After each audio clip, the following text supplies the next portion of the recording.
తాకట్లో ఉన్న మీ బంగారాన్ని విడిపించి ఆ రోజు ఆన్లైన్ రేటుకి కొంటాం. Sharma gold company.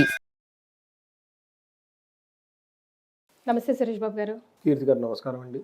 మకర రాశి వారికి ఏప్రిల్ నెలలో ఎలా ఉంటుందో తెలుసుకుందామండి. మకర రాశి కనుక ఏప్రిల్ మనం చూస్తే ఎలా ఉంటుందంటే ఇది ఉత్తరాషాఢ 2, 3, 4 పాదాలు, శ్రవణం 1, 2, 3, 4 పాదాలు, ధనిష్ట 1, 2 పాదాలంతా మకర రాశి. మనం సూర్యుని యొక్క సంచారం కనుక చూసుకుంటే, గ్రహస్థితి కనుక చూసుకుంటే సూర్యుడు మేషరాశిలో, బుధ శుక్రుడు మీనరాశిలో, కుజుడు వచ్చేటప్పటికి కర్కాటక రాశిలో ఉన్నారండి. తర్వాత వీళ్ళకి రీసెంట్గా మనకి ఏలినాటి నుంచి కూడా కొంచెం ఉపశమనం వచ్చేసింది ఉగాది పండుగ తర్వాత. మనం ఓవరాల్గా ఎలా ఉంటుందంటే వీళ్ళు పేరు బలం చెప్పలేదు. పేరు బలం కనుక మనం చూసుకుంటే వీళ్ళకి బో, జా, జీ, జూ, జే, జో, ఒత్తు, కా, గా, గి ఈ అక్షరాలు మొరాలస్ ఇదే సౌండ్తో ఉన్న వాళ్ళంతా మకర రాశి కింద వస్తారండి. మనం కనుక చూసుకుంటే వీళ్ళకి ఈ ప్లానెట్ యొక్క స్థితిగతులను బట్టి కనుక చూసుకుంటే ఇప్పటిదాకా వీళ్ళని ఎవరైతే అవమానిస్తూ వచ్చారో వాళ్ళు అవమానించడం స్టాప్ చేస్తారు. ఓకే. తర్వాత మూడో ఇంట్లో శుక్రుడు వీళ్ళకి మూడో ఇంట్లో ఉండటం ఓవరాల్గా ప్రాస్పరిటీ ఉంటుంది, బాగుంటుంది. గురువు వల్ల వీళ్ళకి ఇంతకుముందు ధనం రావాల్సిన ధనం ఏమనంటే ఒక 10 days వీళ్ళకి ధన ప్రవాహం ఆగిపోతూ ఉంటుంది. మనకి వీళ్ళకి ఏడో ఇంట్లో కుజుడు ఉండడం వల్ల ఏమవుతుందంటే కొంచెం అలసట, హెల్త్ కాంప్లికేషన్స్ ఉండే అవకాశం ఎక్కువగా ఉంది. ఇవి యొక్క స్థితిని బట్టి మనం చూసుకుంటే సూర్యుడు వీళ్ళకి 4వ ఇంట్లో ఉన్నారండి. 4వ ఇంట్లో ఉండటం వల్ల 10th హౌస్ని చూస్తూ ఉంటారు. వీళ్ళకి మిక్స్డ్ రిజల్ట్, అంటే ప్రొఫెషనల్ మ్యాటర్స్లో చాలా బాగుంటుంది వీళ్ళకి. అయితే 4th హౌస్లో ఉండటం వల్ల ఏమవుతుందంటే ఇంటికి సంబంధించిన విషయాల్లో కొంచెం ప్రాబ్లమ్స్ క్రియేట్ అవుతాయి. అవి కూడా అంత పెద్ద ప్రాబ్లమ్స్ అయితే అనుకోకూడదు అనమాట.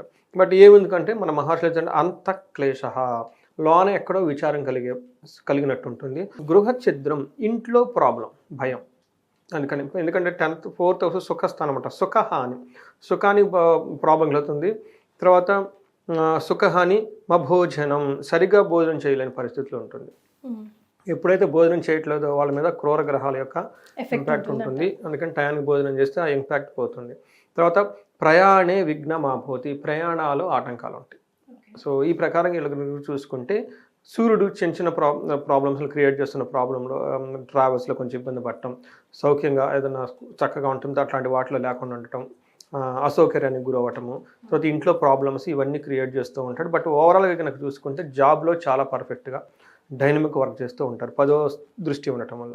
అయితే కుజుడు 7వ ఇంట్లో ఉండి 10వ ఇంట్లో 2వ ఇంట్లో చూడటం వల్ల కొంచెం వీళ్ళకి ప్రొఫెషనల్ రిలేటెడ్ మ్యాటర్స్ లేదంటే పర్సనల్ విషయాల్లో కొంచెం ఇబ్బందులు పడే అవకాశం ఎక్కువగా ఉంటుంది. ఏ విషయాల్లో అంటే కువార్త, తర్వాత పుత్ర భాతృణం క్రోధ సహా అని చెప్పారు. అంటే ఏదైనా కనుక ఒక చెడు వార్త వినటము లేదంటే పుత్రుల ద్వారా కానీ బ్రదర్ల ద్వారా కొంచెం ఇబ్బందులు పడే అవకాశం ఎక్కువగా ఉంటుంది.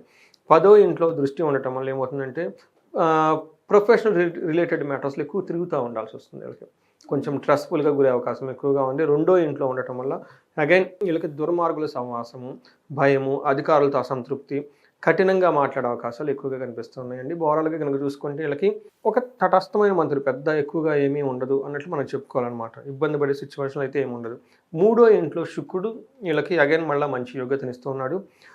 శుక్రుడు వీళ్ళకి 9వ ఇంట్లో దృష్టి ఉండటం వల్ల వీళ్ళు చక్కగా ఆధ్యాత్మికంగా ఉండటం, ప్లేజర్స్ అన్నీ చక్కగా సౌఖ్యం, సుఖంగా, భోగంగా ఎంజాయ్ చేసినట్లు ఉండటం. అంతేకాకుండా వీళ్ళకి ఏమి చెప్తారంటే మిత్రుల వల్ల తర్వాత మంచి సపోర్ట్ వస్తుంది, గౌరవంగా ఉంటారు. మాటలు లేదని కనుక ఒక మాట మాట్లాడితే వీళ్ళ మాటకు బాగా విలువ ఉంటుంది. ధనము, గౌరవము చాలా చక్కగా ఉంటాయి. ఇవి మనకి శుక్రుడు వీళ్ళకి 3వ స్థానం వల్ల ఉండే బెనిఫిట్స్ అని మనం చెప్పుకోవాలండి. రైట్. మరి వీళ్ళకి నక్షత్రాల ప్రకారం ఎలా ఉంటుంది అంటారు? నక్షత్రం ప్రకారం కూడా వీళ్ళకి చాలా స్ట్రైట్ ఫార్వర్డ్గా ఉందండి. ఎక్కడ ఏమీ లేదు. 3 రకాల ఛాలెంజ్లు, 3 రకాల ఆపర్చునిటీస్ ఒక ఛాలెంజ్. ఒకటే ఛాలెంజ్. ఫస్ట్ ఆపర్చునిటీస్ అంటే వీళ్ళు ఏ పని చేసినా సక్సెస్, పటాపటా కొట్టుకొని వెళ్ళిపోతూ ఉంటాడు. రెండోది ప్రతి చోట వీళ్ళకి ధనలాభమే చూపిస్తుంటుంది. తర్వాత ఈ ధనలాభం కూడా 2 గ్రహాలు విశేషంగా, ఒకటి శుక్రుడు వల్ల ధనలాభం ఉంది, తర్వాత బుధుని వల్ల కూడా ధనలాభం ఉంది, అంటే వ్యాపారస్తులు వాళ్ళందరూ కాబట్టి. అయితే ఒక డ్రాబ్యాక్, అది కూడా ధనం రిలేటెడ్. అదేమంటే ధనహీనత. ఏప్రిల్ తర్వాత ఎక్కువగా అవుట్ఫ్లో వెళ్ళిపోతుంటుంది. పాపం ఇప్పుడే మకర రాశి వాళ్ళు కొంచెం కొత్త ఆపర్చునిటీస్ వచ్చేసి ఎప్పటిదాకా వాళ్ళు ఉగ్గు పట్టుకొని ఉంటారు. ఇది కొనుక్కున్నా, అది కొనుక్కున్నా, డబ్బులు లేవు. ఇప్పుడు సడన్గా డబ్బులు వచ్చేటప్పటికి కొనడానికి షాపింగ్లకి వెళ్ళిపోతూ ఉంటారు అనమాట. కారు కొందామా, అప్పటిదాకా ఉన్న కారుతో మేనేజ్ చేసుకుని ఆ కారుకి పెట్రోల్ లేని వాళ్ళు ఇప్పుడు కొత్త కారు కొనేయాలని చూస్తుంటారు. అందులో నాకు కూడా ఫీలింగ్స్ అలా వచ్చేస్తున్నాయి అన్నమాట. హ్యాపీ చాప్స్ అండి, ఎప్పుడు అక్కడే ఉండిపోతామా ఏంటి, ముందడుగు వేయాలి కదా. నిన్న మొన్న దాకా పెట్రోల్ అది ఇప్పుడు సడన్ కొత్త కారు కొంటాం, షోరూమ్కి వెళ్ళేసి ఈ కారు బాగుంది ఈ కారు బాగుంది. కానీ ఎక్కువగా ప్రతి ఒక్కరికి ఒక రోజు వస్తుంది కదా, ఇప్పుడు మకర వాళ్ళ మకర రాశి వాళ్ళకి వస్తుంది. ఇట్లానే వీళ్ళకి ఓవరాల్గా బాగుందండి. ఉత్తరాషాఢ నక్షత్రం వాళ్ళు స్త్రీల వల్ల ఇబ్బందికి వచ్చే అవకాశం ఎక్కువగా, అంటే వాళ్ళ ఇంట్లో మదర్ కానీ సిస్టర్ కానీ లేదంటే వైఫ్ ఎవరైనా ఉంటే వాళ్ళకి ఏదైనా ప్రాబ్లం జరిగి వీళ్ళు ఇబ్బంది పడతారు. అట్లానే స్త్రీలు ఎవరైనా ఉంటే పురుషులు వాళ్ళకి సంబంధించిన పిల్లలు కానీ ఎవరైనా ఉంటే వాళ్ళకి ఇబ్బంది పడుతూ ఉంటారు. మన జనరల్గా స్త్రీ అనగానే ఎక్కడికో మైండ్ పోతుంటుంది. మరి అది ఎలా వచ్చింది నాకు ఐడియా లేదు. అందుకని స్త్రీ అనగానే ఫస్ట్ మదర్తోనే స్టార్ట్ చేయాలి, లేదంటే కూతురుతో స్టార్ట్ చేయాలి, భార్యతో స్టార్ట్ చేయాలి, నెక్స్ట్ బయటికి పోవచ్చు. ఇంట్లో ఫస్ట్ ఇంట్లో మన చుట్టుపక్కల అదే మీద ఇంపార్టెంట్ అనమాట. సో ఇది ఓవరాల్గా మకర రాశి వాళ్ళకి అంత పెద్ద ఇబ్బంది పట్టే సిచ్యువేషన్స్ ఏం లేవు, జాగ్రత్తగా ఉండి. అందులో వీళ్ళకి మే వరకు చాలా బాగుందండి. ఓకే, ఏప్రిల్ మే వీళ్ళకి లైఫ్లో మంచి మంచి క్రిటికల్ డెసిషన్ తీసుకుంటే వర్కౌట్ అవుతుందండి. మంచి ప్లాన్ చేస్తే, ఎందుకంటే ఈ 2 months ఉన్నంత ప్లానెట్ స్ట్రాంగ్ ఇంకెక్కడా లేదండి వాళ్ళకి. అందుకని టైం వేస్ట్ చేయకుండా focus April month, May month up to May 14th 15th వరకు ఈ 2 months, ఈ 45 days వీళ్ళకి చాలా క్రూషియల్ ఈ లైఫ్లో అండి. రైట్, చక్కగా ఈ టైంలో ఆధ్యాత్మికంగా వెళ్ళటం, ఆశ్రమాల మీద తిరగటం, గుళ్ళు తిరగటం, ఇవన్నీ తీర్థయాత్రలు చేసుకొని మంచి మంచి ప్లానింగ్ డౌన్ టు లైన్ ఏం చేస్తే బాగుంటుంది, డీలింగ్స్ పెట్టుకోవటం, లాంగ్ రన్ ఆబ్జెక్ట్స్ పెట్టుకోవటం, ఇవన్నీ పెట్టుకుంటే చాలా చక్కగా ఉంటుందండి. ఒక న్యూ షిఫ్ట్ అయితే వీళ్ళకి రాబోతూ ఉందండి లైఫ్లో.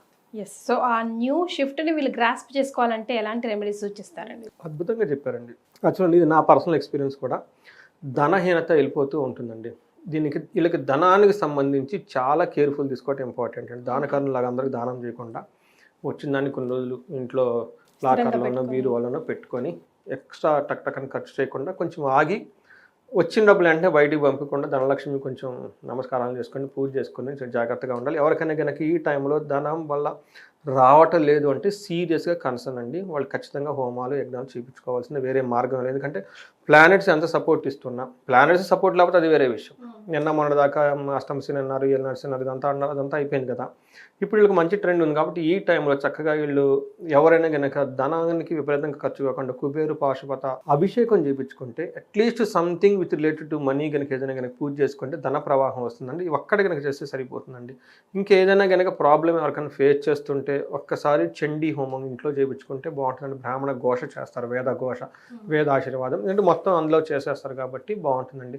అంటే కొత్త లైఫ్కి మళ్ళీ స్టార్ట్ చేసే ముందు ఒక పాజిటివ్ ఎనర్జీ ఇన్వోక్ చేసుకుని ఇంట్లో స్టార్ట్ చేస్తే బాగుంటుంది. రైట్. సో మొత్తం మీద మకర రాశి వారికి అయితే చాలా అద్భుతంగా ఉంది ఏప్రిల్ మంత్లో అని తెలియజేశారు. ధన్యవాదాలు. ధన్యవాదాలు.